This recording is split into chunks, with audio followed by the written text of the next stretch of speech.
Okay, picture this. You are standing in a village that feels like it's literally growing out of the side of a mountain. Everything is made of wood dark, weathered timber. There are no nails holding these massive houses together. Yeah. Just ancient, intricate joinery. It feels like the absolute edge of the earth, right? Like you've time traveled. It sounds like a scene from, I don't know, a history documentary or maybe an anthropological study on some isolated community. Exactly. But then you hop in a car, drive just a few hours through some tunnels, and suddenly you are standing in front of a building that is, well, you could argue it's the engine room for the future. You're looking at a supercomputing center that is processing AI, rendering the CGI for the biggest blockbusters in the world. And that is the paradox of Guizhou. That is the paradox we are unpacking today. Welcome back to the deep dive. We are looking at Guizhou province and its capital, Guiyang. And honestly, looking at these sources, this might be the most sci-fi meets fantasy novel place we have ever covered. It really is. It's a place where the timeline seems to just sort of fold in on itself. And I think the best place to start to really get a sense of this contrast is with a piece of pop culture. We have to talk about Neza too. Oh, the animation blockbuster. I remember reading about that. Right. So this movie earned over 15.4 billion yuan. It's a massive cultural phenomenon in China. And visually, it's just Stunning. absolutely stunning. And the sources point out something fascinating. Over 40% of the special effects rendering for that movie. It wasn't done in Hollywood. It wasn't done in Beijing or Shanghai. It's done in Guizhou. Specifically, the Guiyang Supercomputing Center. So while you have these ancient nailless wooden villages, you also have this region providing cloud rendering for over 200,000 users in 50 countries. That is just wild to think about. So our mission today is to figure out how this inland province, which one of our sources describes as growing out of nothing, managed to become China's big data valley while still keeping its soul as a place of wild monkeys, spicy noodles, and wait for it. Vinegar bars. I saw that in the notes. We will definitely get to the vinegar bars. I can't wait. But let's start with tech, because the transformation described in the Laotian Times article is staggering. Guiyang isn't just hosting a few servers. They are calling it the China Big Data Valley. It's a deliberate strategy. The source mentions the East Data West Computing Initiative, which, it sounds like a mouthful, but the logic is actually really sound. Okay. Think about it. The eastern coastal cities in China, Shanghai, Shenzhen, they're crowded, land is expensive, and most importantly, they are really energy hungry. And data centers consume a massive amount of electricity. Exactly. And they generate heat. So the strategy was to move the heavy lifting, the data processing and storage, out west to a place like Guizhou, which is historically quieter, cooler, and has, distinct geological stability. So the mountains themselves are a natural heat sink and a fortress for the data. Precisely. And the strategy worked. I mean, we're seeing Google, Oracle, Apple, Intel, Microsoft, Alibaba. They've all set up shop. This isn't just a local project. This is global infrastructure. And it's not just storage. That's a key distinction the sources make. It's easy to just dump hard drives in a cave and call it a day, right?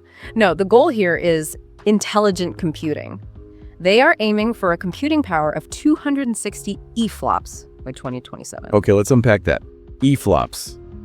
It sounds like a made-up word. It does, doesn't it? It stands for Exact Floating Point Operations per Second. Basically, it's a measure of computer performance.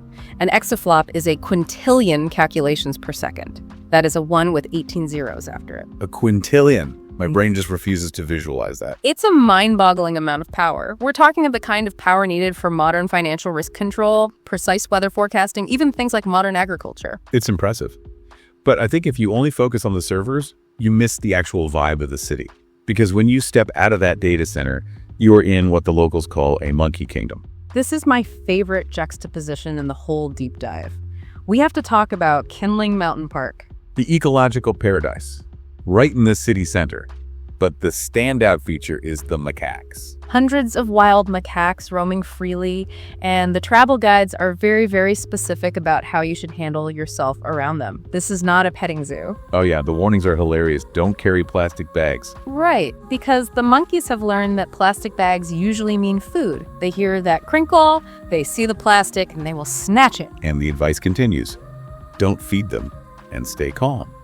which honestly sounds a bit intense. You're just trying to enjoy a nice walk, and suddenly you're being mugged by a gang of monkeys. It happens, but it's also beautiful. You've got this massive nature reserve, and then there's the history. It's not just monkeys, it's the Hongfu Temple. Right, built in 1672. So again, think about the timeline. You have 5G towers and supercomputers, and right next door is a Buddhist temple that's been there since the early Qing dynasty. And we can't skip Guilin Cave while we are in the park. The Karst Cave. It's a geological wonder, but it also has this heavy historical footnote.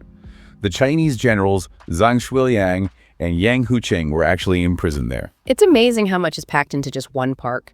Geology, religion, war history, and aggressive monkeys. It really paints a picture. It definitely does, and that energy seems to spill over into the night.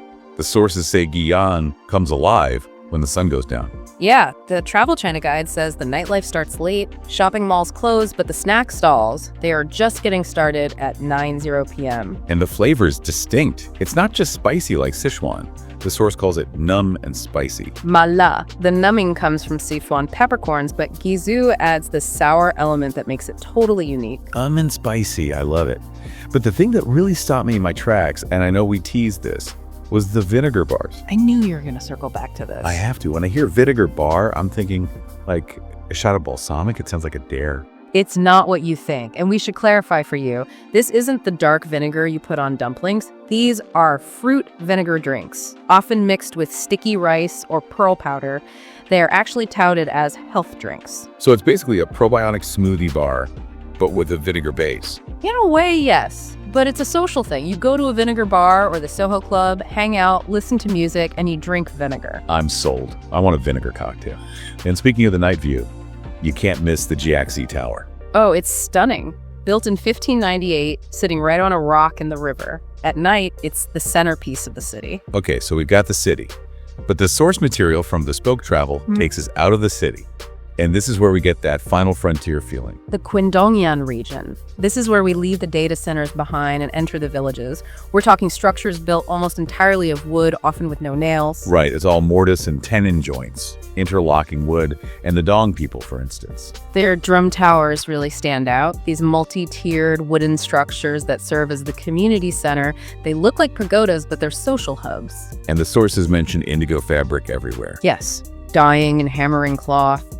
You see these long strips of deep blue fabric hanging to dry. It's a very rhythmic, tactile process. And then there are the Shui people. The Shui people are fascinating. They live near rivers, but the detail that just blew my mind is their writing script. They have a script with only about 400 characters. That feels so ancient. We were just talking about AI training on trillions of parameters, and here is a community maintaining a 400-character script. It's incredible. And we also have to mention the landscape itself.